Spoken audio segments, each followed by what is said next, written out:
Our country has come to a new level of reckoning with the power of words. We've come to fresh terms with the fact that words, with their content and context, their tone and overtones, and the truthfulness of them or not, and their relation to words already spoken, and who is speaking them, and when, and how, and who is listening. Words can have the force of a hurricane. Words can be wizardry to destroy or create. And words do create. A new poem recited, and there is content and context and what has gone before and what might come after, and the one who is speaking them and how. And suddenly, a new garden is coming to bloom in the winter. Abraham Heschel has said, "Words are sacred, God's tool for creating the universe and our tools for bringing holiness or evil." The Holocaust did not begin with the building of crematoria, and Hitler did not rise to power with tanks and guns. It all began with the uttering of evil words, with defamation and propaganda. Words create worlds. Death and life are in the power of the tongue. In stunning ways, this was true of Jesus. What made Jesus the bright center of a new hope among his people was what he said and how he said it. It's true that many people came to him for healing, but it seems they remained and were spellbound by what he had to say, by way of vision and welcome and warning and guidance. Even the healings he did almost always came forth from some word that he spoke. And we can be very sure of this at least. The government did not put him to death for being a healer, but for what he said and how he said it and to whom. The very first story in the Gospel of Mark about Jesus' public ministry is all about the force of his words. It was in the town of Capernaum. It was a Sabbath morning, and all the townspeople were in the synagogue. Jesus, as a guest, was invited to speak. He did, and as he taught, the people were riveted. Mark says they were astounded, for he spoke as one with authority, not as the scribes did. Meaning, he had no need of quoting anybody, no need of equivocating, or on the one hand this and the other hand that, but spoke with straightforward clarity, directness, vividness, a light in his eyes, a deep integrity, because clearly what he was saying was what he was living. What authority, they said. His words were making a new world for them. But then, in the middle of the service, somebody went berserk. A man starts shrieking, "Jesus of Nazareth, what do you want with us? Want destroying of us? I know who you are, God's one, God's one." And Jesus said, "Shut up and leave him."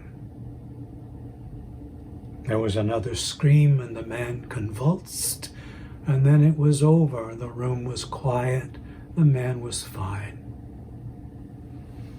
The story says it was an unclean spirit within the man, and that Jesus said, "Be silent, leave him."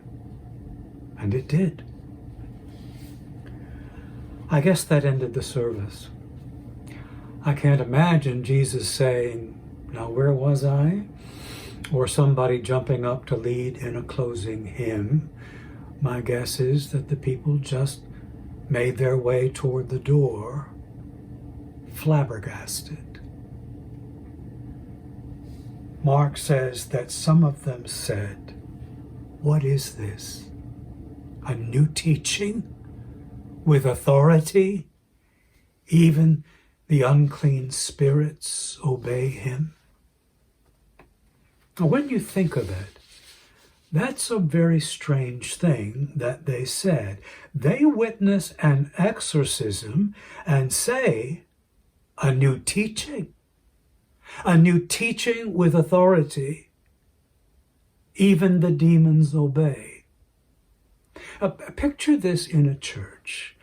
The preacher is interrupted by a blood-curdling scream. A man rises from his pew with green-gray skin. His head is spinning. He is croaking awful words. The preacher says, "Hush." The man is fine, is smiling, and the people leave the room saying, "Great sermon, Pastor." The demon sure left in a hurry. Well, that's not far. It's pretty much what is going on in this story. Astonished by his casting out of a demon, the first thing and the main thing these people say is, "A new teaching with authority." Incidentally, Jesus was not the only one in his time and place who cast out demons or who healed deeply deranged people, depending on how you see it. There were other exorcists, but the way they worked was with long incantations and prayers and rituals. With Jesus, it was just the saying of a word, dismissive, "Shut up, leave, scat," and it was done. A new world created. With him, a word is enough. But what was that word really composed of? What really was being done when such a wonder took place? A good word for it is liberation. You don't have to believe in literal demon possessions to know that human beings can be invaded and held captive by forces bigger than their own willpower or other strategies to get rid of. People get enslaved by some prevailing spirit of our time, social, cultural, political, or people get enslaved by the toxic dysfunction of their families. People get enslaved also by the terrible self-destructive decisions they make and their habits and their sins. A defiling spirit can have me or have you or have a community or have a nation in its grip, and escaping it is beyond just us. We are owned by it, possessed. And notice how at home it is in religion. In the story, this unclean spirit is in church. A demon sits in the pew, stands in the pulpit, says something right about Jesus. Jesus of Nazareth, you are God's Holy One. But even evil often uses God talk. Evil often uses God talk, and in our country often invokes the name of Jesus. But prayers and praises that issue from a hateful mind are a desecration. In the story, it is to a voice saying something about Jesus' greatness that Jesus says, "Be silent." It may be true that God accepts and blesses imperfect praises. After all, what other kind are there?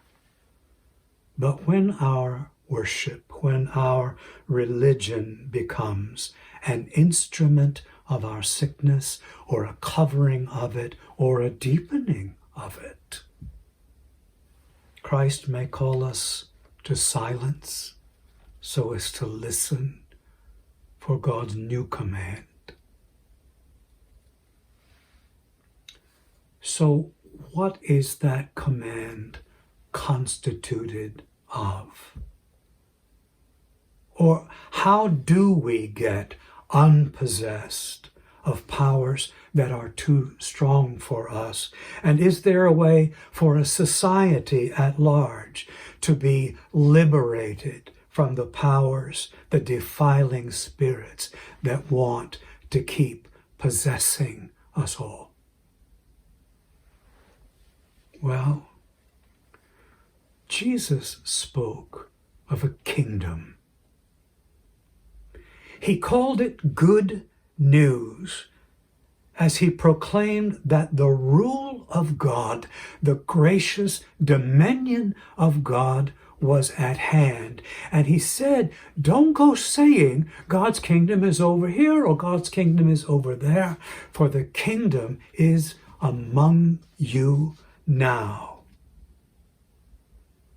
A glad, eternal, powerful, sovereign dominion with more authority and power than any enslaving spirit that holds you captive.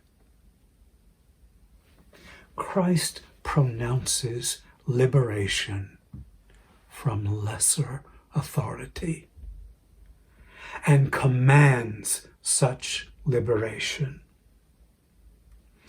So if you and I are oppressed with those inward voices that shout or whisper, accusing, cheapening, loathing, seducing, grasping, despairing, Christ comes and says, be silent. Leave her. Leave him. Leave them. This is God's child. This is an honored, free citizen of God's dominion, captive to nothing but love. Listen, a great freedom has been declared over your life, and you can rise to it. And yes, I know, as you know, that enslaving spirits can return to whisper or shout their bad advice. But Christ never went away, and with greater authority tells them again, and if needed, again and again, be silent. And the unclean spirits cannot withstand such love. For the word of Christ keeps making and remaking God's new world. But one more thing. What if we were to join our words with his? Being set free from all that wants to hold us captive, what if we were to learn to speak with the authority, the kind of authority that is Christ's, for one another's sake and for the sake of our larger world? Our discipleship, more than most of us have realized, has much to do with the voices we have been given, what we say, what we don't say, how we say what we say, and to whom. This is part of Christ's calling to us in a world where words so often are false or cheap or empty, to resolve that our talk will be true and life-giving and freeing, that our words will have healthy lightness in them and laughter enough, for laughter is one of the sounds that freedom makes, that there will be in our words a greater depth of tenderness and a greater strength of love. This would be to speak and to live with Christ's kind of authority. And this we can do, for the dominion of God is among us, and we are captive to nothing. We are captive to nothing but love. And so it should be for all. So may Christ take our lips and speak through them with authority. And may what we say be what we live.